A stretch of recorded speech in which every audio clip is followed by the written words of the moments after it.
इस वक्त की बड़ी खबर हम आपको बता दें कि दिल्ली एनसीआर में भूकंप के झटके महसूस किए गए हैं। अब से बस चंद पलों पहले दिल्ली एनसीआर में कई इलाकों में भूकंप के झटके ये महसूस किए गए हैं। अभी बहुत शुरुआती खबर है, इसीलिए अभी भूकंप की तीव्रता क्या है, केंद्र क्या है, ये सारी जानकारी नहीं है। लेकिन इस इलाके में कम से कम महसूस किया गया है कि भूकंप के झटके आए हैं, भूकंप का एहसास यहां पर रहा है।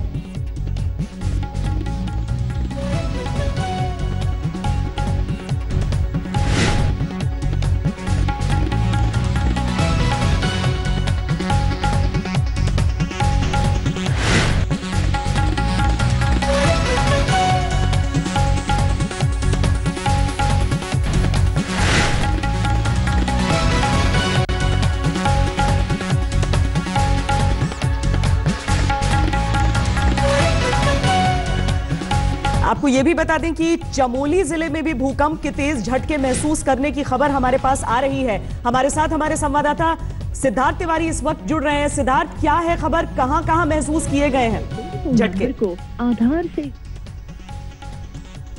चलिए, सिद्धार्थ से हमारा संपर्क अभी नहीं हो पा रहा है, लेकिन हम आपको बता रहे हैं कि दिल्ली एनसीआर में भूकंप के झटके हैं। लेकिन इससे पहले यह खबर आ रही है कि भूकंप के तेज झटके महसूस किए गए हैं। हम अपने संवाददाता से बातचीत करने की कोशिश कर रहे हैं और अंजना न्यूज रूम से और जानकारी दे रही हैं। जी अंजना। बिल्कुल श्वेता, यहाँ पर न्यूज रूम में भी अचानक हर कोई जो अपनी कुर्सी पर बैठा था उठ गया, क्योंकि भूकंप के झटके महसूस किए गए। तमाम लोगों को अपने घरों से, जो नई दिल्ली वगैरह में काम करते हैं, उनको अपने घरों से फोन आ रहे हैं और बताया जा रहा है कि भूकंप के झटके महसूस किए गए। कई जगहों पर कई लोगों को बहुत तीव्र झटके महसूस हुए हैं। अभी पूरी जानकारी आनी बाकी है कि कहां पर आखिर एपी सेंटर था श्वेता, लेकिन इतना तय है कि भूकंप और लोगों ने जो खुद फील किया है उसकी वजह से ये साफ कहा जा सकता है कि तीव्र झटके रहे होंगे। अब रिक्टर पैमाने पर कितना था वो सब जानकारी, अभी शुरुआती जानकारी बहुत कम है, लेकिन इतना जरूर है कि यहाँ पर न्यूज रूम में लोगों को महसूस हुआ। कई लोग अपनी कुर्सी से उठ गए और सबने कहा कि हाँ, भूकंप के झटके, घर से लोगों को फोन कॉल्स। इससे आप अंदाजा लगा सकती हैं कि लोगों ने फिजिकली, और हमेशा जब भी इस तरह से आप फिजिकली झटके को महसूस करते हैं तो ये माना जाता है कि 5-6 के आसपास का रिक्टर स्केल पर कम से कम भूकंप रहा होगा। हालांकि अभी शुरुआती जानकारी है श्वेता, थोड़ा सा और इंतजार करना होगा। जी, बहुत धन्यवाद इस पूरी जानकारी के लिए। तो जिस तरीके से हम आपको बता रहे हैं, दरअसल इस समूचे इलाके में, कम से कम दिल्ली एनसीआर का जो समूचा इलाका है, यहां पर जितनी इमारतें ऊंची होती हैं उतना भूकंप का एहसास अधिक होता है। लेकिन उत्तराखंड में भूकंप के झटके महसूस किए गए हैं, ये अहम बात है। हमारे साथ हमारे संवाददाता सिद्धार्थ तिवारी इस वक्त जुड़ रहे हैं। सिद्धार्थ, क्या क्या जानकारियां अभी तक निकल कर आई हैं? श्वेता, जो प्रारंभिक जानकारी है उसके हिसाब से ये कहा जा सकता है कि हाँ, ये झटके जो है एक बड़े इलाके में महसूस किए गए, जिसमें दिल्ली एनसीआर है और उत्तराखंड के कुछ इलाकों से भी ये कहा जा रहा है कि भूकंप के झटके हैं। लेकिन इसकी क्या इंटेंसिटी रही, क्या इसकी तीव्रता, मैग्नीट्यूड क्या है, इस बारे में अभी असेसमेंट चल रहा है। तो ये जैसे ही हमें जानकारी मिलती है कितना असेसमेंट रहा है, मैं आपको तुरंत बताऊंगा। जी, लेकिन चमोली जिले को खासकर बताया जा रहा है, वहां तेज झटके महसूस होने की बात है सिद्धार्थ। हाँ, ऐसी खबरें हैं, लेकिन अभी इसकी पुष्टि करना अभी संभव नहीं है, क्योंकि इस तरीके की बातें की जा रही हैं और कुछ लोगों को मेरे पास फोन भी आया कि उस इलाके में महसूस हुए हैं झटके। जी जी, जानकारी और हासिल करें सिद्धार्थ, हम आपके पास दोबारा लौटेंगे। इस बीच अपने दर्शकों को बता दें कि बागेश्वर में तीव्र भूकंप के झटके महसूस किए गए हैं। रुद्रप्रयाग से खबरें आ रही हैं, भूकंप लोगों ने वहां महसूस किया है। फिलहाल किसी हानि की खबर नहीं है। 10 सेकंड के आसपास बताया जा रहा है लोगों ने जो महसूस किया है भूकंप के झटकों को। हम अभी लोगों के एहसास के जरिए आपको बता रहे हैं, अलग अलग जगहों से जो हमारे संवाददाता जानकारी दे रहे हैं, जो अलग अलग जगहों में भूकंप को लेकर जो जानकारी दे रहे हैं लोग, उसके बारे में हम आपको बता रहे हैं। लेकिन हम जल्द ही प्रयास कर रहे हैं कि हम आपको आधिकारिक जानकारी दे पाएं इसकी तीव्रता को लेकर। लेकिन बहुत शुरुआती खबर है ये। दिलीप राठौड़ हमारे साथ इस वक्त जुड़ रहे हैं उत्तराखंड से ही। दिलीप, वहां पर किन किन इलाकों से आपको खबरें मिल रही हैं? श्वेता, बागेश्वर की बात करें, रुद्रप्रयाग की बात करें, पिथौरागढ़, चमोली, इनके अलावा देहरादून में काफी झटके महसूस किए गए। कल लगभग 40 सेकंड तक, 10 सेकंड 15 सेकंड नहीं, लगभग 40 सेकंड तक यहाँ बड़े तेज झटके महसूस किए गए हैं। लेकिन अभी फिलहाल कोई नुकसान की खबर हमारे पास अभी तक नहीं आई है श्वेता। कुल मिलाकर कहां कह रहे हैं आप? बागेश्वर में और हरिद्वार, बागेश्वर कुमाऊं का जो एरिया है उसमें बागेश्वर आता है, बागेश्वर और पिथौरागढ़ आता है। इसके अलावा जो गढ़वाल परिक्षेत्र है उसमें चमोली में और रुद्रप्रयाग में, और खासकर जो उत्तराखंड की राजधानी है देहरादून, उसमें भी झटके महसूस किए गए, काफी तेज झटके महसूस किए गए। तेज झटके, और कितना दायरा, कितने समय के लिए ये महसूस किया गया है दिलीप? हम देहरादून की अगर बात करें तो लगभग 40 सेकंड तक हमने झटके यहाँ पर महसूस किए हैं, लेकिन रुद्रप्रयाग और बागेश्वर जैसे जो एरियाज हैं वहां से अभी हमारे पास ये जानकारी पूरी तरह से नहीं आ पाई है कि झटके कितनी देर तक के लिए महसूस किए गए, लेकिन इतना जरूर पता लगा है कि झटके बहुत तेज थे और जिससे सभी लोग बड़े दहशत में आ गए हैं। श्वेता, तो क्या लोग घरों के बाहर आ गए हैं, वैसी परिस्थितियां हैं वहां पर? हाँ, ऐसी परिस्थितियां हैं यहाँ पर। लोग जैसे ही झटके लगे, लोग एकदम से तेजी से अपने घरों से बाहर निकले हैं और उनको बड़ी मतलब आशंका थी कि कोई और बड़ा मामला ना हो जाए, इसलिए वो तुरंत अपने घरों से बाहर निकले हैं। लेकिन अब धीरे धीरे चीजें नॉर्मलाइज होती जा रही हैं। श्वेता जी, जाहिर है क्योंकि पहाड़ी इलाकों में एहतियात बहुत ज़्यादा ज़रूरी भी होता है, और चाहे दूसरे इलाकों की भी हम बात कर लें, इसीलिए हम दिल्ली में भी अपने बाकी संवाददाताओं के पास आपको लिए चलेंगे। न्यूज़ रूम का हाल हमने आपको दिखाया था कि वहाँ पर भी महसूस हो रहा था, क्योंकि कुछ ऐसी चीज़ें होती हैं जिन्हें देखकर आपको महसूस हो जाता है। ये तस्वीरों में देखिए आप किस तरीके से एक घर में झूमर लटका हुआ है, और माफ़ कीजिएगा, ये फाइल की तस्वीरें हैं। दिल्ली एनसीआर में भूकंप के झटके महसूस किए गए, ये खबर हमने आपको पहले दी, लेकिन इसके साथ ही ये खबरें निकल कर आई हैं कि उत्तराखंड के अधिकतर इलाकों में भूकंप के झटके महसूस किए गए। जो इलाके हैं जहां से ये खबरें आ रही हैं, जहां पर तीव्र झटके लोगों ने महसूस किए, और हमारे संवाददाता बता रहे हैं कि करीब 40 सेकंड तक ये एहसास रहा सबको। इसमें बागेश्वर, रुद्रप्रयाग, इसके साथ ही देहरादून, हरिद्वार, उत्तरकाशी, इन सभी इलाकों में भूकंप के झटके महसूस किए गए हैं। और इसी का एक अंश, जो इसी के जो झटके हैं, वो लग रहा है जैसे दिल्ली और आसपास के इलाकों में भी महसूस किए गए हैं। हम ये जानने की कोशिश कर रहे हैं मौसम विभाग के जरिए भी, और हमारे तमाम संवाददाता अलग अलग इलाकों से भी लगातार जानकारी दे रहे हैं। आधिकारिक तौर पर क्या है केंद्र, क्या है तीव्रता, हमारे संवाददाता सिद्धार्थ तिवारी कुछ और जानकारी के साथ जुड़ रहे हैं। सिद्धार्थ। हेलो जी सिद्धार्थ। हाँ श्वेता, ये जो प्रारंभिक खबरें मिल रही हैं उसके हिसाब से ये बताया जा रहा है कि उत्तराखंड में ही जो है इसका एपिसेंटर रहा है, और इसकी कितनी तीव्रता रही है, कितना मैग्नीट्यूड रहा है, इस बारे में अभी सीधी जानकारी नहीं मिल पा रही है। तो अपुष्ट सूत्रों के हिसाब से अभी कुछ कहा नहीं जा सकता है, लेकिन ये बात तय है कि ये इसका जो एपिसेंटर है ये उत्तराखंड या इसके आसपास ही है। जी, और यही कारण है कि उत्तर प्रदेश के भी अलग अलग इलाकों से अब ये खबरें आ रही हैं। जी बिल्कुल, ये कहा जा सकता है कि उत्तर प्रदेश के तमाम इलाकों में इसको महसूस किया गया है। बागेश्वर, पिथौरागढ़, चमोली, इन सारे इलाकों में इसको महसूस किया गया है। तो कहीं ना कहीं ये भूकंप है। और दूसरी बड़ी बात यह है कि इसकी गहराई जो है कितनी रही है, किस तरीके से रहा है, ये सारी चीजों पर जो साइंटिस्ट हैं वो विचार कर रहे हैं, और जल्द ही हम आपको बताएंगे कि इसकी जो है क्या तीव्रता रही है। सिद्धार्थ, चूंकि करीब 40 सेकंड एहसास हुआ है भूकंप के झटकों का, कम से कम उत्तराखंड के जो अधिक प्रभावित इलाके, जो शहर हैं और जो जिले हैं जहां से ये खबरें आ रही हैं, क्या इससे कुछ अनुमान लगता है या नहीं लगता है? नहीं, इससे जो है ये कहा जा सकता है कि जो भूकंप है, भूकंप को एक मध्य दर्जे का तो बोला ही जा सकता है, लेकिन ये कितना बड़ा भूकंप है इस बारे में एकदम निश्चित तौर पर कुछ कहा नहीं जा सकता है। लेकिन ये सही बात है कि इस भूकंप अगर गहराई ज्यादा रही होगी तो दूर तक महसूस होता है, अगर गहराई कम है और भूकंप का जो मैग्नीट्यूड ज्यादा है तो तब भी वो दूर तक महसूस होता है, लेकिन नुकसान ज्यादा होता है। तो लिहाजा अभी सीधा कह पाना संभव नहीं है। जी, क्योंकि अभी तक जो खबरें हमें मिल रही हैं सिद्धार्थ, उसमें उत्तर प्रदेश का इलाका तो है ही, दिल्ली और इसके साथ सटे जितने भी एनसीआर का क्षेत्र है वो है, और साथ ही अब हिमाचल प्रदेश से भी खबरें आ रही हैं कि वहां पर भी महसूस किए गए हैं भूकंप के झटके। हाँ श्वेता, अगर हिमालय में अगर गहराई पर कोई भूकंप आता है या बड़ा भूकंप आता है तो एक बड़े इलाके में इसको महसूस किया जाता है। तो अगर इस भूकंप की बात करें तो ये जो है उत्तर प्रदेश में भी महसूस किया गया, दिल्ली एनसीआर में महसूस किया गया, इवन चंडीगढ़ से भी इसकी खबरें हैं कि वहां पे भी महसूस किया गया। और हिमाचल की बात करते हैं तो हिमाचल के कई इलाकों में, जैसा आप बता रहे हैं, वहां पर भी महसूस किया गया। तो इसके बारे में जो है कि क्या जो है ये कितना अच्छा। दूसरी सबसे बड़ी बात यह है कि अगर हम इसकी मैग्नीट्यूड की बात करें तो मैग्नीट्यूड जो है 5 या इससे ज्यादा रहने की जो संभावना है, ऐसा जो है कुछ साइंटिस्ट से जो मेरी बात हुई थी उनका ये कहना है। जी,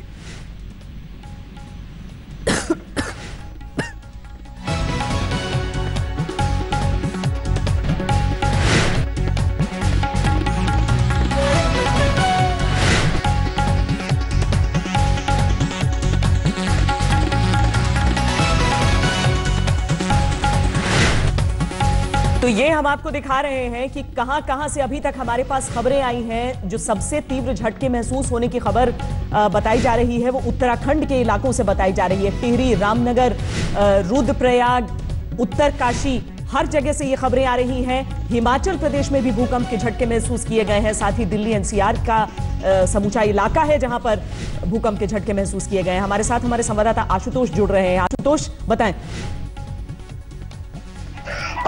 श्वेता, जो झटके थे करीबन 6 से 7 सेकंड तक राजधानी में महसूस किए गए और इस मोबाइल ट्रांसमिशन टेक्नोलॉजी के जरिए मैं आपको दिखाने की कोशिश करता हूं। ये देखिए, ये पहाड़गंज का इलाका है और आपको सड़कों पर लोग दिख जाएंगे कि जैसे ही भूकंप के झटके आए लोग अपने घरों से बाहर निकल आए।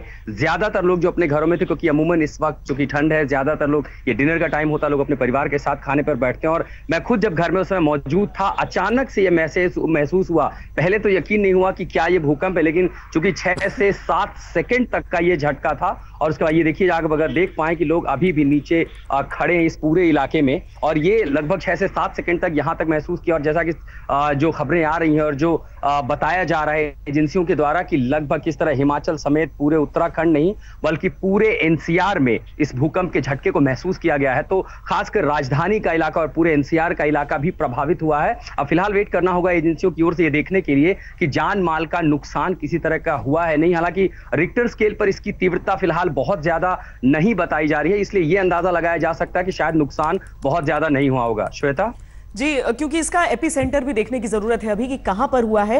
हम आपको बता दें कि अभी तक जो जानकारी हमें हासिल हो रही है उसके मुताबिक 5.5 रिक्टर पैमाने पर इसकी तीव्रता बताई जा रही है, लेकिन अभी बहुत शुरुआती जानकारी है। ये 8:50 के आसपास ये भूकंप की जानकारी आनी शुरू हुई। हम नक्शे पर आपको दिखा रहे हैं कि कौन कौन से वो इलाके हैं जहां पर भूकंप के झटके महसूस किए गए थे। जो पूरा एनसीआर का क्षेत्र है वहां से ये खबरें रही। दिल्ली में भूकंप के झटके महसूस किए गए, लेकिन ये जो वक्त का दायरा था, यानी कि 10 सेकंड के भीतर का दायरा था जिसमें ये महसूस किए गए झटके। उत्तराखंड से जो खबरें आ रही हैं वहां बताया जा रहा है कि करीब आधा मिनट तक लोगों ने महसूस किया भूकंप के उन झटकों को। ऋषिकेश से 90 किलोमीटर दूर बताया जा रहा है भूकंप का केंद्र किस ओर, ये हम कुछ देर में जानने की कोशिश करेंगे। और भूकंप की तीव्रता बताई जा रही है 4.9, यानी हम अगर रिक्टर पैमाने के हिसाब से बताएं आपको तो ये मॉडरेट भूकंप कहा जाएगा। लेकिन बहुत जरूरी है ये जानना कि धरती के सरफेस के कितना नीचे उसका केंद्र था, भूकंप का केंद्र था, उससे पता चलेगा कि इसकी तीव्रता अगर 4.9 भी है तो कितना इसका प्रभाव हो सकता है। लेकिन अभी शुक्र की बात यह है कि जहां से भी हमें जानकारी हासिल हो रही है, खासकर जो पहाड़ी क्षेत्र है वहां से जो जानकारी हासिल हो रही है, वहां किसी भी तरह की क्षति की कोई खबर हमारे सामने नहीं है। हर इलाके के संवाददाताओं से हम लगातार संपर्क में हैं और भूकंप की जो ये खबरें हैं उसके बारे में जो जानकारी हम फिलहाल आपके सामने रख रहे हैं उसके मुताबिक ऋषिकेश से 90 किलोमीटर दूर बताया जा रहा है भूकंप का केंद्र और 5 से कुछ कम यानी 4.9 फिलहाल बताया जा रहा है रिक्टर पैमाने पर इस भूकंप की तीव्रता रही है।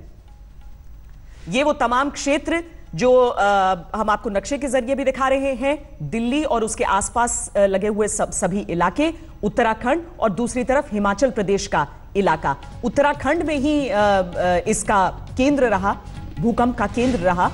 हमने अपने न्यूज रूम की भी तस्वीरें आपको दिखाई कि वहां पर भी लोगों ने महसूस किया भूकंप को।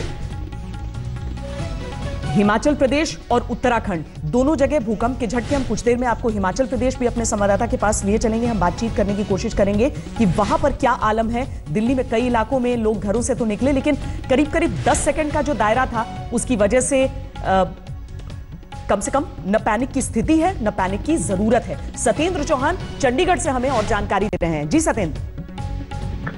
देखिए श्वेता, तकरीबन जो है यहाँ पर जो हिमाचल का उत्तरांचल से लगता हुआ इलाका है, इसमें जो है कहा जा रहा है कि 6 से 7 सेकंड तक ये झटके महसूस किए गए हैं। हालांकि तीव्रता बहुत ज्यादा नहीं थी। अगर चंडीगढ़ की बात करें तो यहाँ पर मामूली सा कंपन हुआ है, लेकिन हिमाचल का जो इलाका है यहाँ के लोगों ने पहले भी भूकंप की कई त्रासदियां देखी हैं और खासकर कांगड़ा बेल्ट की बात करें तो यहाँ पर बहुत बड़ा पहले भी अर्थक्वेक आ चुका है। लिहाजा जब भी भूकंप आता है तो यहाँ के लोग जो है सिहर जाते हैं, डर जाते हैं, घबरा जाते हैं, सहम जाते हैं, क्योंकि इस वक्त जो है 9 बजे से ज्यादा का समय हुआ है और तकरीबन लोग जो है अपना डिनर वगैरह करके सोने की तैयारी में करते हैं, क्योंकि ठंड का भी मौसम है पहाड़ों पर। और जो एपिक सेंटर है जिस तरीके से बताया जा रहा है वो उत्तराखंड में कहीं है, और उत्तराखंड और हिमाचल में बहुत ज्यादा फर्क नहीं है पहाड़ी रीजन में।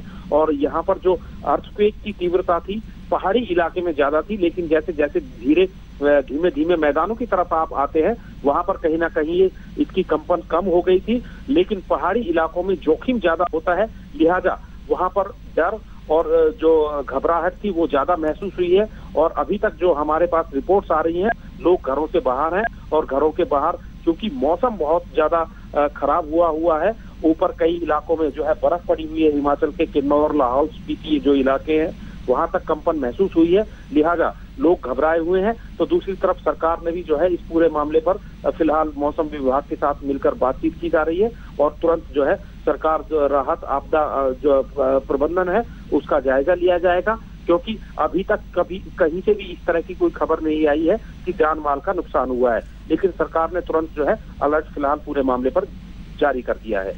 राहत की बात है सत्येंद्र, ये कि किसी तरह की कोई नुकसान की खबर नहीं है। बहुत शुक्रिया इस पूरी जानकारी के लिए। तो हिमाचल प्रदेश में उतने तीव्र भूकंप की खबर नहीं आ रही है जितनी बाकी इलाकों से हमें उत्तराखंड के कम से कम मिल रही है। 4.9 तीव्रता बताई जा रही थी, 92 किलोमीटर उत्तर पूर्व। आपको बता दें कि ये इसे रिवाइज किया गया है, 5.5 रिक्टर स्केल पर 5.5 इसकी तीव्रता मापी गई है। और ऋषिकेश, उत्तराखंड के ऋषिकेश के 92 किलोमीटर उत्तर पूर्व में ये महसूस इसका एपिसेंटर बताया जा रहा है। हमारे साथ इस वक्त जेएस गौतम जी जुड़े हुए हैं जो कि जानकार हैं इन मामलों के। गौतम जी, 5.5 तीव्रता पहाड़ी इलाकों में केंद्र, कुछ हम इससे आकलन कर सकते हैं स्थिति का? हाँ, देखिए आज अभी शाम को 8:50 पर एक अर्थक्वेक जिसका लैटिट्यूड है 30.4 डिग्री नॉर्थ और लॉन्गिट्यूड 79.1 डिग्री ईस्ट, और ये रुद्रप्रयाग डिस्ट्रिक्ट में रहा इसका एपिसेंटर, और इसकी डेप्थ 30 किलोमीटर है। तो इसको दिल्ली एनसीआर तक में फील किया गया है, लेकिन जहां तक नुकसान की बात है तो इससे नुकसान होने के चांसेस बहुत कम हैं। 30 किलोमीटर अगर हम डेप्थ समझें तो यानी कि असर बहुत ज्यादा बड़े पैमाने पर और बहुत दूर तक नहीं पड़ेगा? हाँ, शैलो डेप्थ बोलते हैं इसको। तो ज्यादा दूर तक भी नहीं जाएगी, और छोटा अर्थक्वेक है तो इतना ज्यादा मीडियम अर्थक्वेक कहेंगे इसको, मॉडरेट। इसके रुद्रप्रयाग के इलाके में होने से उसको हम किसी चीज से जोड़ सकते हैं? पहाड़ी जी नहीं, में ज्यादा लोग हैं। हम तो आपके साथ लगे आपका हाँ, इनका लीजिए। हाँ, ले लो ना तुम्हारे। नहीं लगा, हाँ, ले लो यार, देने में क्या तुम्हें? नहीं, मैं नहीं लेता। कौन सा किसी का क्या देना? मैडम दे देंगे, मैंने दे दिया पहले। मुझे तो महसूस नहीं हुआ। हाँ भाई रमेश बोल।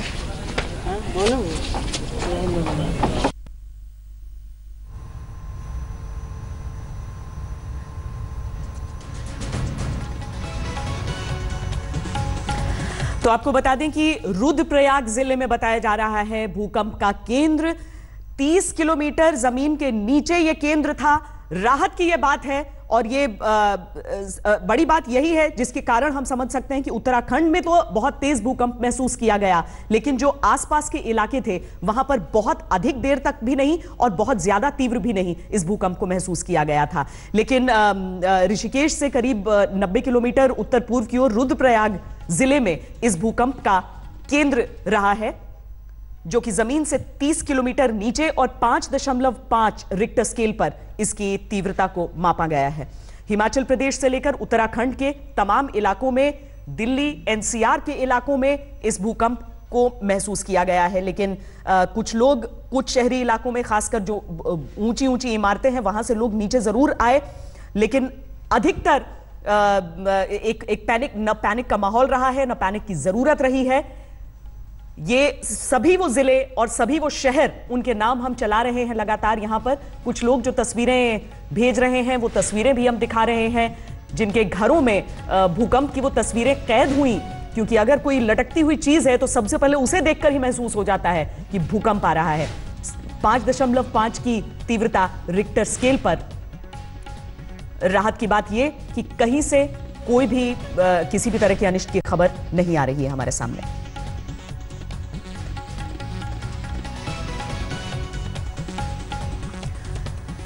रुद्रप्रयाग, बागेश्वर, देहरादून, टिहरी, ऋषिकेश, इन सभी जगहों में सबसे पहले वहां से खबरें निकल कर आई कि वहां पर भूकंप के झटके महसूस किए गए और साथ ही दिल्ली एनसीआर का पूरा इलाका जहां पर लोगों ने महसूस किया भूकंप को।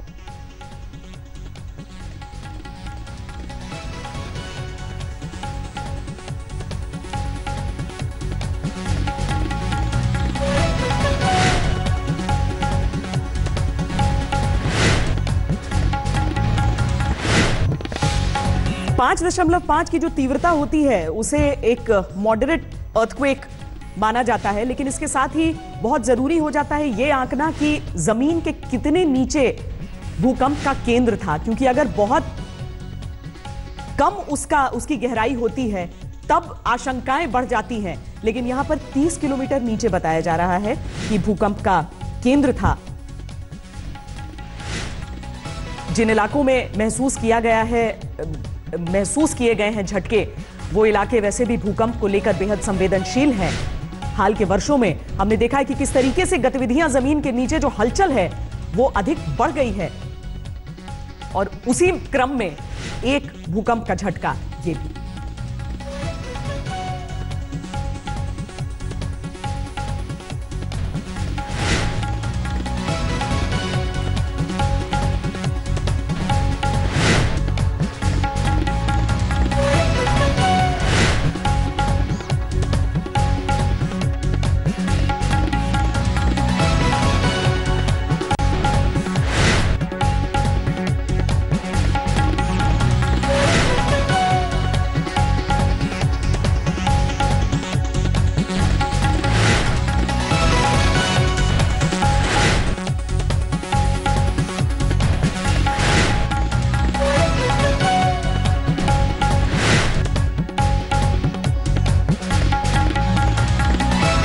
जो लोग अभी हमारे साथ जुड़े हैं उनको हम बता दें कि भूकंप के झटके महसूस किए गए हैं 8:50 पर। अगर सटीक समय की हम बात करें तो 8:50 पर भूकंप का केंद्र रुद्रप्रयाग बताया जा रहा है, और जमीन के नीचे करीब 30 किलोमीटर गहराई बताई जा रही है।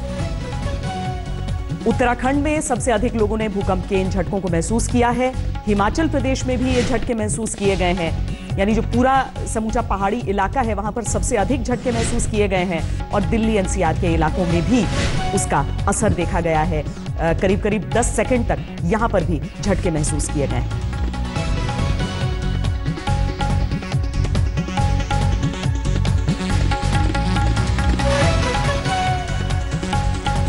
देहरादून से हमारे संवाददाता दिलीप सिंह राठौड़ एक बार फिर हमारे साथ जुड़ गए हैं। दिलीप, जानकारियां और जो मिल रही हैं बाकी इलाकों से, सब कुछ सकुशल सही? अब तो ये भी बता दिया गया है कि रुद्रप्रयाग जिले में ये जो भूकंप का एपिसेंटर है वो था।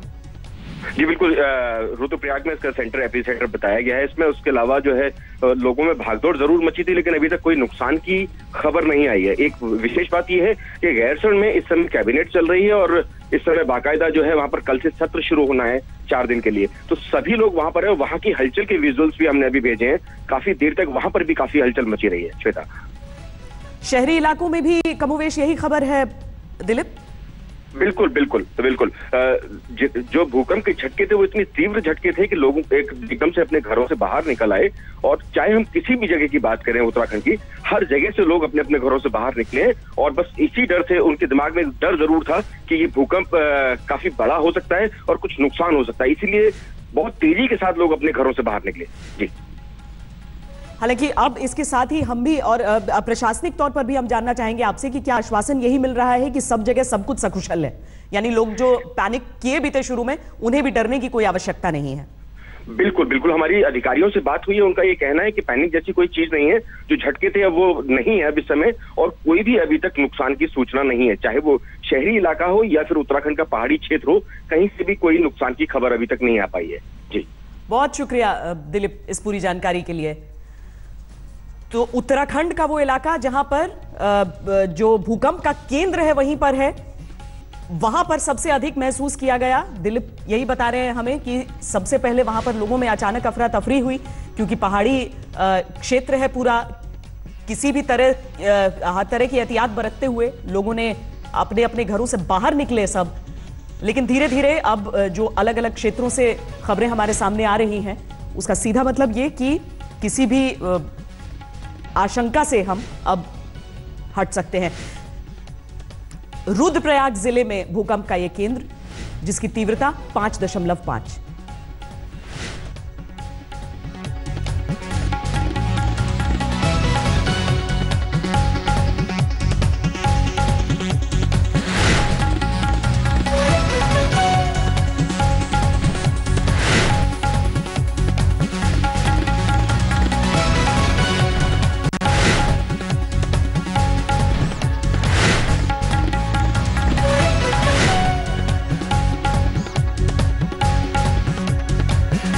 एक बार फिर हम आपको नक्शे के जरिए पूरा समूचा इलाका दिखाते हैं।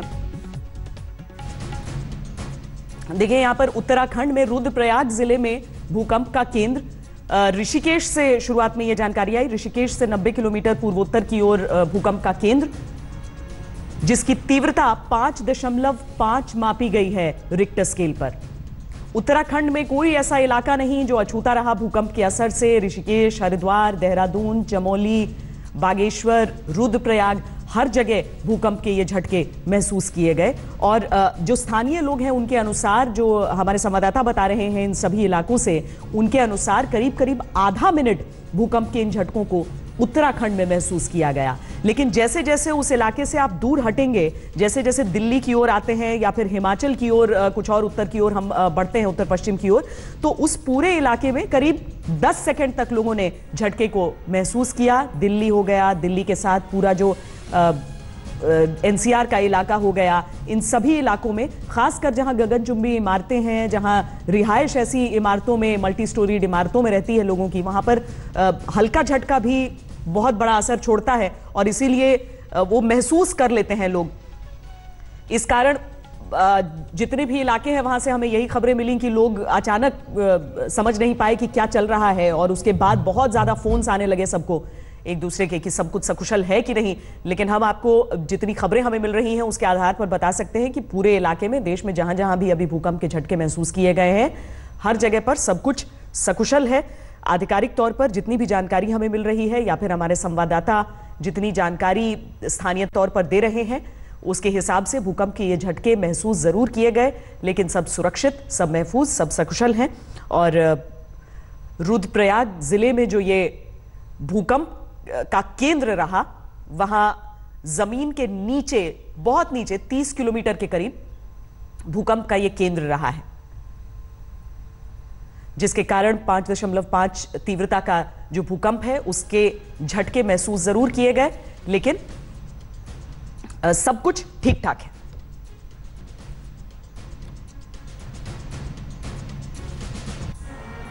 देहरादून और दिल्ली की तस्वीरें हम आपको दिखा रहे हैं। देहरादून यानी उत्तराखंड में जहां पर भूकंप का केंद्र रहा, और दिल्ली जहां तक भूकंप का असर रहा, और दिल्ली ही नहीं, दिल्ली उत्तर प्रदेश के भी कई शहरों से ये खबरें आ रही हैं हमें, वहां के लोग भी ये जानकारी दे रहे हैं कि उन्होंने भी भूकंप के झटके महसूस किए। लेकिन जैसे जैसे केंद्र से दूर जाता गया इलाका, वहां पर असर कुछ कम दिखा। ये चमोली की भी तस्वीर हम आपको दिखा रहे हैं, क्योंकि चमोली से भी जानकारी आई थी कि किस तरीके से भूकंप के झटके महसूस किए गए हैं। चमोली, देहरादून और साथ में दिल्ली, ये 3 तस्वीरें हम आपको दिखा रहे हैं। दिल्ली में ये पहाड़गंज का इलाका, जहां पर कुछ लोग तो जरूर नजर आते हैं सड़कों पर, लेकिन कहीं से किसी तरह की कोई असर की खबर नहीं है।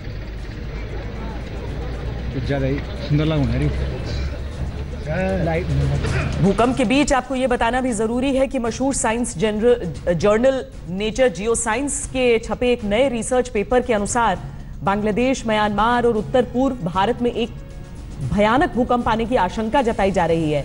इस रिसर्च पेपर में कहा गया है कि इस भूकंप का समय तो निश्चित नहीं है, लेकिन 8 से 9 तीव्रता का यह भूकंप 14 करोड़ से ज्यादा लोगों के लिए बहुत मुश्किलें खड़ी कर सकता है। रिसर्च पेपर के अनुसार यह अगले कुछ सालों में भी हो सकता है और यह भी हो सकता है कि अगले 500 सालों में ऐसा हो। यहां आपको यह भी बताना बहुत जरूरी है कि भारत के 107 कस्बे और शहर भूकंप के दायरे में हैं। इस पूरे इलाके का 60% हिस्सा भूकंप के खतरे से जूझ रहा है।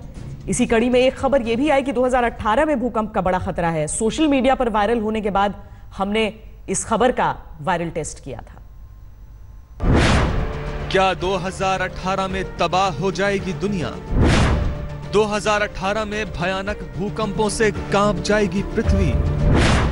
क्या धरती के घूमने की रफ्तार हुई कम? क्या भूकंप की तीव्रता तोड़ेगी सारे रिकॉर्ड? क्या अब तक के सबसे तेज ज़लज़लों से थर्रा जाएगा भारत भी? क्या दुनिया का अंत नजदीक आ गया है?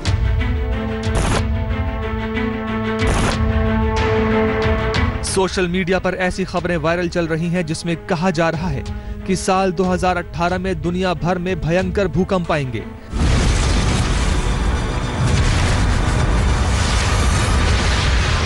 दावा किया जा रहा है कि ये भूकंप ऐसे होंगे भी नहीं आए हैं और ये बहुत विनाशकारी होंगे जो जान माल का भारी नुकसान करेंगे।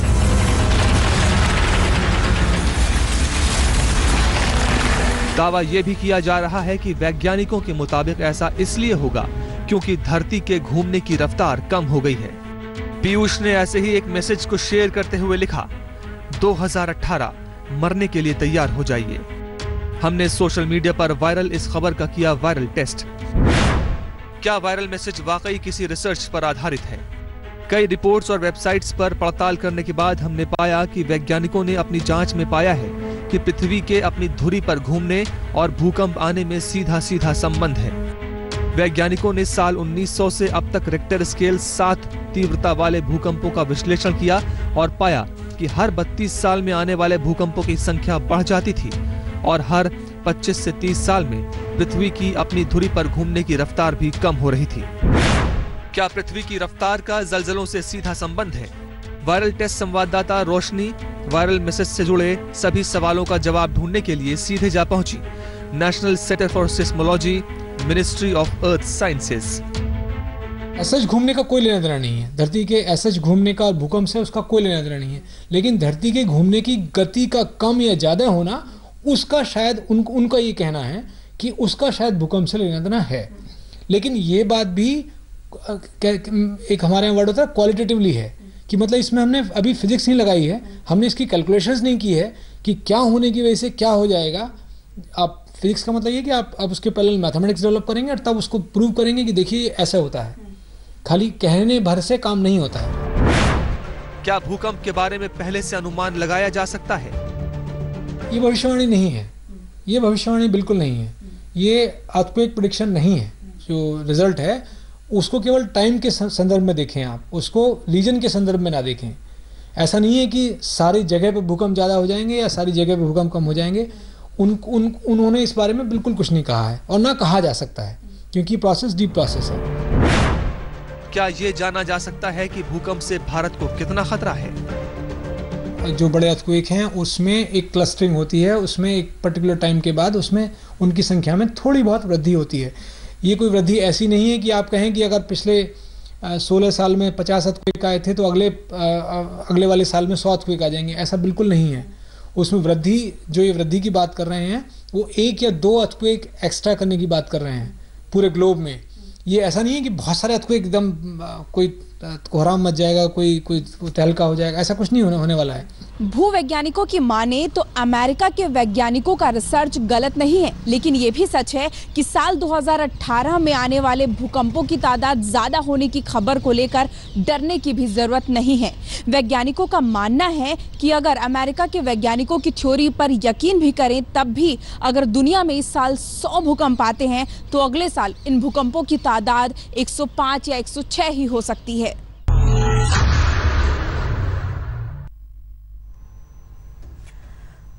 तो हम एक बार फिर आपको बता दें कि 5.5 की तीव्रता का यह भूकंप जमीन के नीचे 30 किलोमीटर नीचे रुद्रप्रयाग जिले में इसका केंद्र।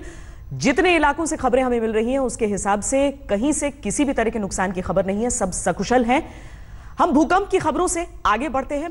इन दिनों देश की राजनीति से लेकर न्याय के मंदिर तक में अयोध्या में राम मंदिर निर्माण के रास्ते को साफ करने की कोशिशें चल रही हैं और इसी बीच आज अयोध्या में विवादित ढांचा ढहाए जाने की घटना को पूरे 25 साल हो गए। आज 6 दिसंबर 2017 है। आज से ठीक 25 साल पहले 6 दिसंबर 1992 को अयोध्या में जो हुआ था वो इतिहास के पन्नों में काले अध्याय के तौर पर दर्ज है। आज जब अयोध्या में राम मंदिर बनाने के तरीकों पर चर्चा हो रही है तब 6 दिसंबर 1992 की तारीख को कोई याद नहीं करना चाहता, लेकिन 92 के बाद की जिस पीढ़ी ने अयोध्या में विवादित ढांचा गिराए जाने की घटना को सिर्फ किस्से कहानियों में सुना है और किताबों में पढ़ा है, उन्हें 6 दिसंबर 1992 की तारीख के बारे में बताने की आज वजह भी है और जरूरत भी। इसीलिए मैंने खुद अयोध्या में इतिहास की किताब में दर्ज उस महसूस तारीख के पन्नों को पलटा।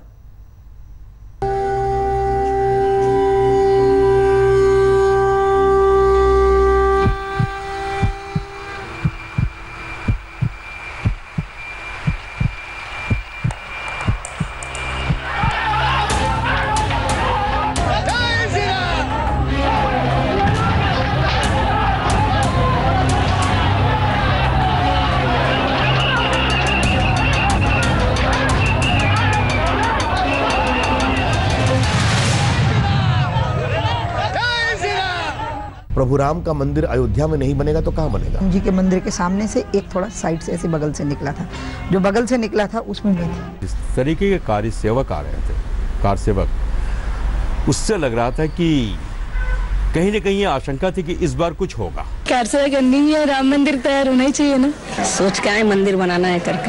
I do not regard it as a मस्जिद। लाखों लोगों को कुर्बानी देनी पड़ती है तो लाखों लोग कुर्बानियां देंगे मगर मंदिर हम चौहान साहब इस बात को रिकॉर्ड कर लेना कि मैं गोली नहीं चलाऊंगा, गोली नहीं चलाऊंगा, गोली नहीं चलाऊंगा। It was mister Narasimha Rao हुआ the master of the situation और उनको अंदाज ही नहीं था कि क्या हो रहा है। मुसलमानों में ये एक फीलिंग सा हुआ कि भाई अब हम और हमारी सब चीजें सिक्योर नहीं। धुएं के उस गुबार में किसी का विध्वंस था तो किसी के न्याय की परिभाषा थी। उस रोज क्या हुआ, क्यों हुआ, कैसे हुआ, ये ब्यौरा न्यायालय के निर्णय में दर्ज होगा। पर 25 साल बाद आइए हम आपको 6 दिसंबर 1992 की कहानी सुनाते हैं। नमस्कार, मैं हूं श्वेता सिंह। अयोध्या नगरी, जहां पर राम का नाम लेते ही एक अलग सा उत्साह देखने को मिलता है, लेकिन राम के नाम के साथ श्रद्धा है तो आज सियासत भी है और वो सवाल भी है कि राम मंदिर बनेगा कि नहीं बनेगा, बनेगा तो कैसे बनेगा, बनेगा तो कब बनेगा। केंद्र में मोदी सरकार और उत्तर प्रदेश में योगी सरकार के आते ही एक अलग सी उम्मीद लोगों में बंधी है। हम इस वक्त जहां पर खड़े हैं, गली के उस मुहाने से वो इलाका लगता है जहां पर 3.25 एकड़ की वो जमीन है जिसे लेकर ये पूरा विवाद है। वहां पर लोग दर्शन के लिए तो जा सकते हैं, लेकिन कैमरे का जाना वहां पर वर्जित है। लेकिन हम वही कहानी आपको सुनाएंगे, किस्सा वही सुनाएंगे और उसी सवाल का जवाब तलाशेंगे कि राम मंदिर का निर्माण क्या होगा और होगा तो कब होगा।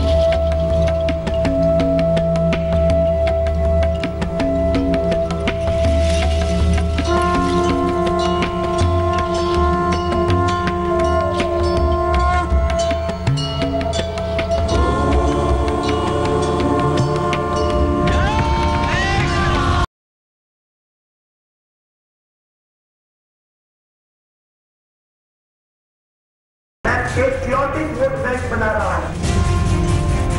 हिंदू है, हिंदू।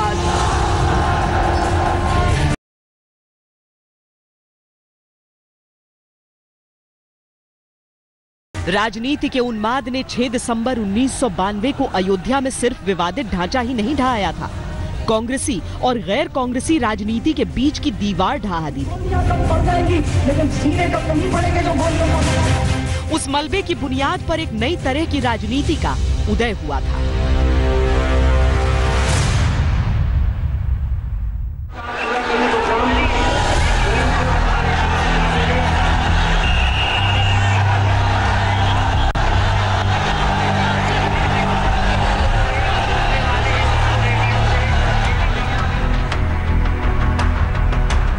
6 दिसंबर 1992।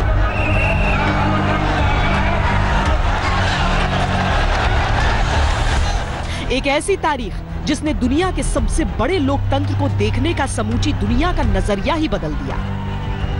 न कानून न प्रशासन उस रोज पूरी अयोध्या कार सेवकों के जुनून के हवाले थी। देश भर से इकट्ठा हुए लगभग 2.5 लाख राम मंदिर समर्थक अयोध्या में घुसे तो जैसे इंसानों का रेला गलियों में सैलाब बनकर बह निकला। हर कदम तेजी से विवादित स्थल की ओर बढ़ रहा था।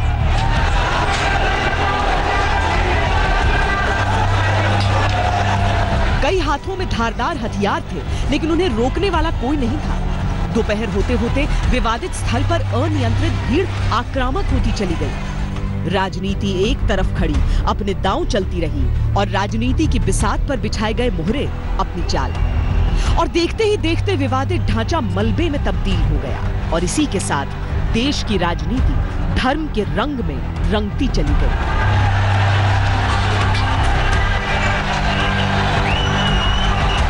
उन्नीस 1990 में यहां पर कुछ ऐसा हुआ जिसने सियासत भी बदली और आंदोलन का जो खाका था वो भी।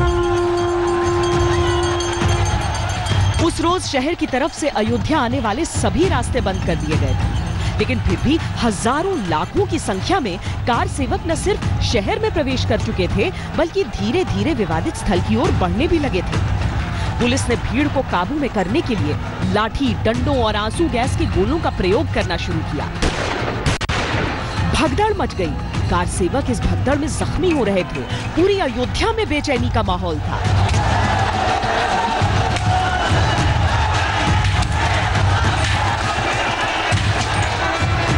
अयोध्या में कार सेवकों को रोकने के लिए तैनात प्रशासनिक अमला हैरान था कि इतनी बड़ी संख्या में कार सेवक आखिर अयोध्या पहुंचे तो पहुंचे कैसे। न सिर्फ कार सेवक बल्कि बजरंग दल, विश्व हिंदू परिषद और भारतीय जनता पार्टी के नेता भी अयोध्या पहुंच चुके थे। उत्तर प्रदेश की सीमा से लेकर राम जन्मभूमि तक कितने बैरियर लगाए उन्होंने। फैजाबाद जिले को छावनी में बदल दिया। मुलायम सिंह जी ने कहा था चिड़िया परिंदा पर नहीं मार सकता, उन्होंने इसकी घोषणा करके रखी थी। हम लोगों ने कहा था हर हालत में हम लोग पहुंचेंगे और हम लोग पहुंचे। हमारा आंदोलन सफल हुआ क्योंकि उनका जो वचन था उसको हम लोगों ने तोड़ा। पुलिस के सामने जो सबसे बड़ी मुश्किल आ रही थी वो ये कि स्थानीय लोग भी कार सेवकों की मदद कर रहे थे। कई लोगों ने कार सेवकों के लिए अपने घरों के दरवाजे खोल दिए थे और उन्हें खाना दे रहे थे। कई लोगों ने छतों से पुलिस के ऊपर ईंटें पत्थर बरसाने शुरू कर दिए। पुलिस बौखला उठी।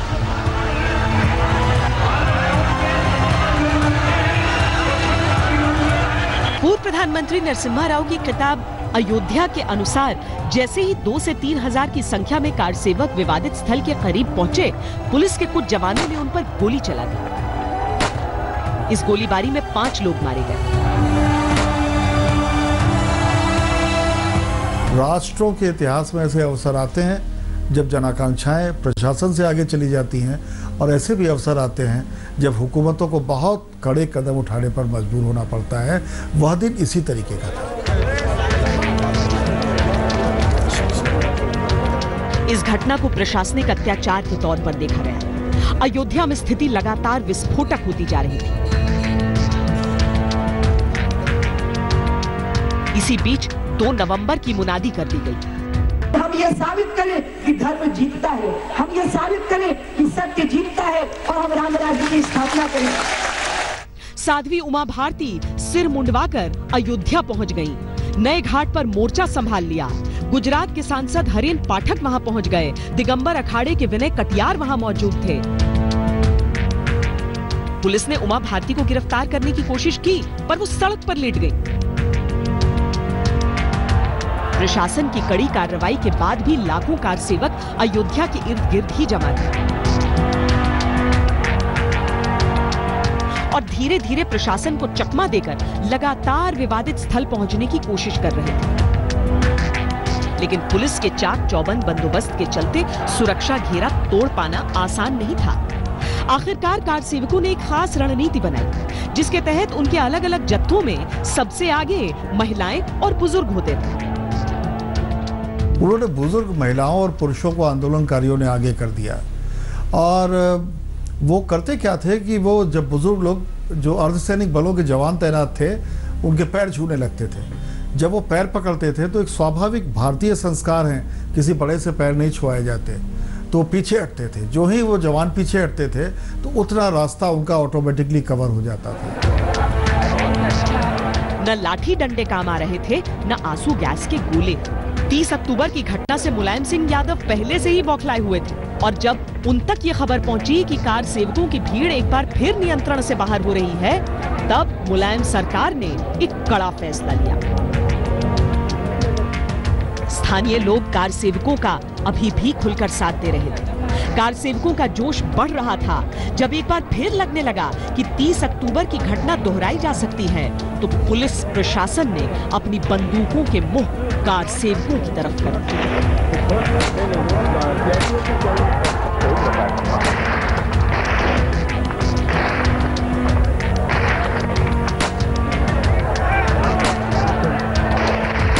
हनुमानगढ़ी से लेकर दिगंबर अखाड़े तक जाने वाली गलियां खून से रंग गई। भगदड़ मच गई, जिसको जहां जगह मिली वो वहीं छुप गया। पुलिस ने लोगों को ढूंढ ढूंढ कर गिरफ्तार करना शुरू कर दिया। कहा जाने लगा कि 15,000 लोगों को मुलायम सिंह ने मरवा दिया, लेकिन सरकारी आंकड़ों के अनुसार 15 या 16 लोग इस फायरिंग में मारे गए। वो तो आस्था से सरोकार थे, उनको लग रहा था कि हम आस्था के लिए है, राम के लिए है, और ये लोग जो गोली चला रही है राम विरोधी हैं। एक मैसेज ये कन्वे हो गया। देश भर में 2 नवंबर को हुई घटना के विरोध में प्रदर्शन किए गए। देश ही नहीं, दुनिया भर में इस घटना को लेकर प्रतिक्रियाएं सामने आई। किसी ने इस घटना को लोकतंत्र के लिए काला दिन कहा, किसी ने राजनीति की निरंकुशता। विश्व हिंदू परिषद से जुड़े नेताओं ने मुलायम सिंह को मौलाना मुलायम सिंह कहना शुरू कर दिया। ब्रेक के बाद दिखाएंगे क्या क्या हुआ 6 दिसंबर 1992 को। आप देखते रहिए आज तक। लेटेस्ट खबरों के लिए यूं ही देखते रहिए आज तक, और इस वीडियो के पसंद आने पर लाइक, शेयर एंड सब्सक्राइब करना ना भूलें।